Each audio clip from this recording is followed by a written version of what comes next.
Hello everyone, this is Ricky Pound. I'm here with another short talk on some ceramics from my collection, and today I'm showing you some of my favourite designs.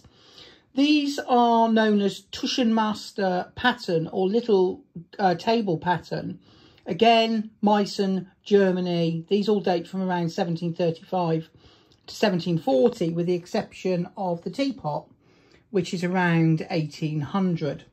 Now, this particular pattern with its very vibrant colours, like you can see here, you've got your vibrant reds, your purples, your yellows, your greens, and then you've got gilding over the top of the glaze.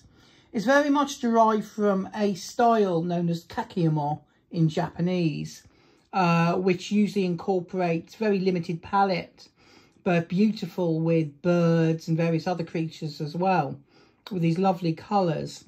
Now, this particular pattern was not favoured by the Dresden or the Saxon court. You do not find it used in royal circles. So this was much more of a domestic design, but one that was very, very popular at the time. And I'm just going to show you some of the examples I have here. And I'm going to start off with the little cup. You can see the table pattern on the front. And then if I turn it over, you can see the cross swords as well. And then if you look very carefully, and I'm just going to turn it to the camera so you can see, you have this this shape, which is a thrower shape or a drawer shape, and it is of a cross. So we can be fairly confident who actually made this particular tea bowl. And as you will notice, there were no handles. Tea at this particular time, particularly in Japan and China, was being drunk out of bowls. It wasn't being drunk out of cups with handles. That come later, really, with the Europeans. And I'm just going to show you some of the rear of these particular service. There you go. You've got the pommels, the very pronounced pommels on the bottom. You do have a signature. You do find on this style that you do have additional markings, much more than other Meissen pieces of the period. So that one's going to go back. I'll pick this one up for you there. And again, you've got your cross swords. You've also, if you look very carefully, got a dot within the swords. Now, usually you'd find that from the period following the 7 Years' War, but it was used in early patterns.